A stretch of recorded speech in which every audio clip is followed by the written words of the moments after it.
Baik, selesai permasalahan tentang masalah qatlun nafs, jinayat ya, menghilangkan nyawa orang, selesai. Sekarang kita masuk masalah al-hudud.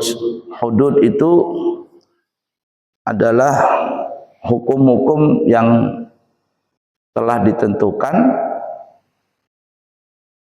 dan diwajibkan untuk dilaksanakan apabila hukum-hukum itu dilanggar.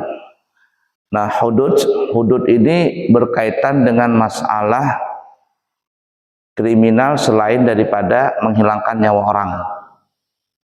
Kasusnya banyak, seperti na'udzubillahi min dzalik, nasallallahu mu'afiyah, berzina, kemudian mencuri, kemudian merampok, kemudian minum minuman khamar. Ini masuk kitabul hudud ya. Kita bahas pertama, dan ini sering kita ulang-ulang ya, sering ulang-ulang, tapi yang namanya pelajaran ya kita bahas lagi. Kita masuk bab pertama adalah tentang masalah az-zina, masalah perzinahan.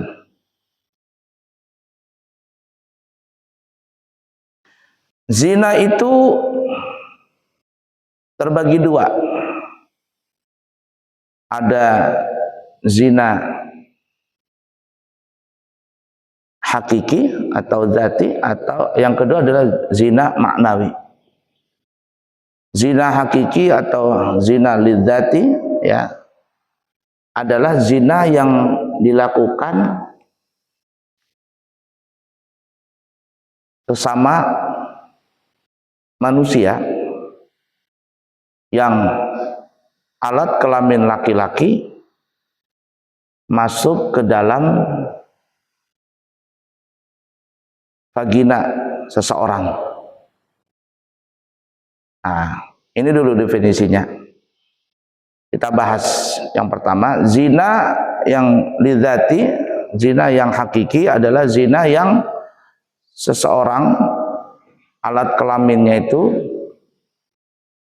seukuran hasyafah. Hasyafah itu, mohon maaf ya, kepala zakar, kepala penis, masuk ke dalam vagina seseorang tanpa ada ikatan pernikahan.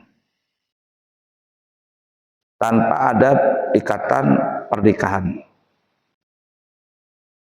Maka ini disebut zina namanya.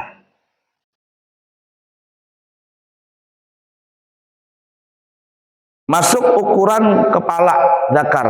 Kalau tidak masuk, maka bukan disebut zina hakiki, zina yang yang asli ini ya. Zina yang nanti kita akan bahas pelaksanaan hadnya itu.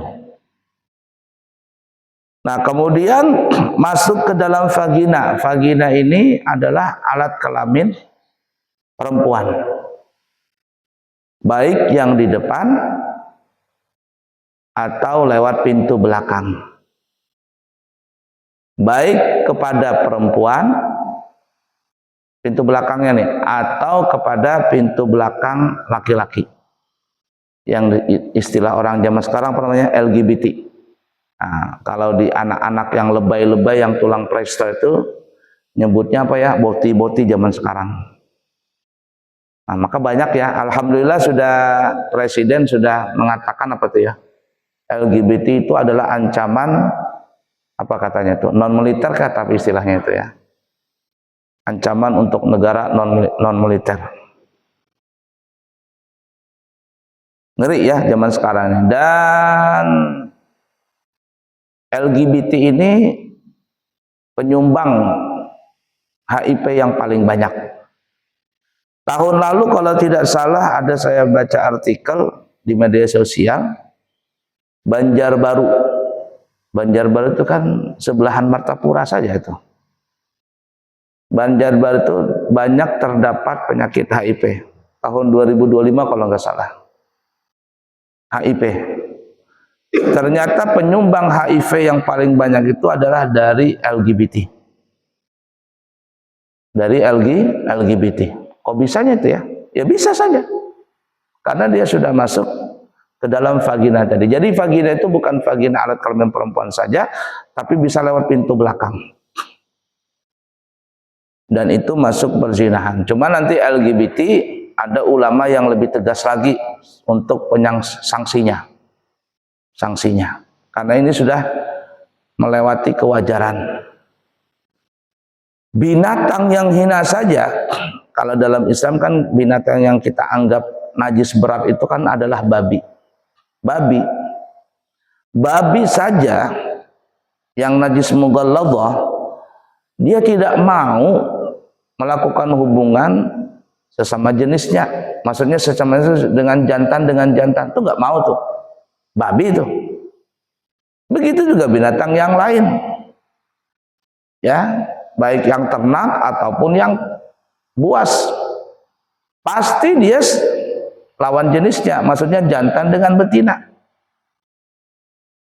Kalau babi saja dan binatang-binatang yang lain tidak mau sesama jenis, lalu ada manusia, laki-laki dengan laki-laki, perempuan dengan perempuan. Wah, ini kan asyaddu minal abham.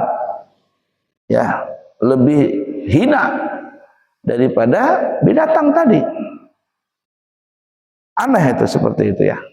Tapi penyakit itu ada memang seperti itu. Makanya Nabi Allah Lut waktu di zaman beliau menghadapi kaum Sodom. Nah, Sodom itu disitulah mungkinnya diambil dari kalimat sodomi. Namanya kaum Sodom, bangsanya Nabi Allah Lut. Itu menghadapi orang seperti itu bingung.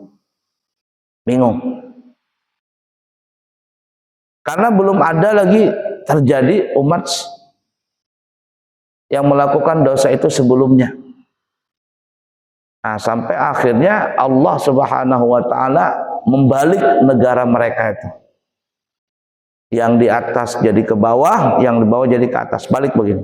Kayak martabak telur. Cok, pok begitu. Habis sudah. Pak, balik sama malaikat. Setelah dibalik baru dilemparin batu sama malaikat dari langit.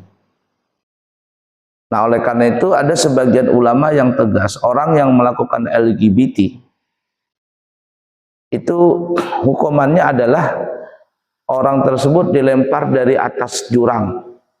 Dari atas jurang tinggi ya. Dari atas dilemparkan ke jurang maksudnya. Kalau sekarang mungkin ya dilemparkan dari atas gedung yang tinggi. Ini menurut ulama yang tegas nih ya. Setelah dilemparkan jatuh ke tanah sampai mati, baru dilemparin sama batu. Duduk. Sebagaimana Allah memberikan siksaan kepada kaum Nabi Lut, kaum Sodom, yaitu diangkat mereka punya negara, kemudian dibalik, lalu dilemparin pakai batu sama malaikat. Batunya yang berapi lagi. Itu kaum Sodom tadi.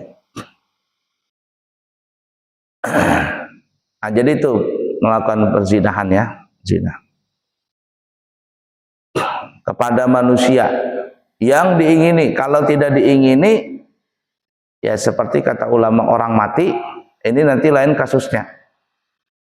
Kasusnya lain.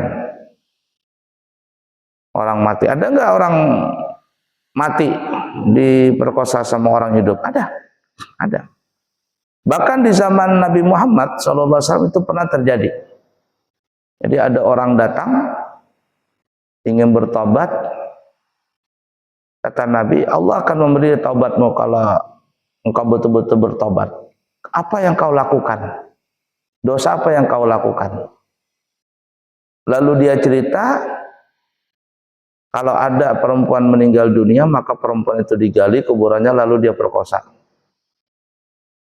Nabi angkat tangan waktu itu. Bingung. Belum ada orang melakukan dosa ini sebelumnya. Kalau LGBT ada.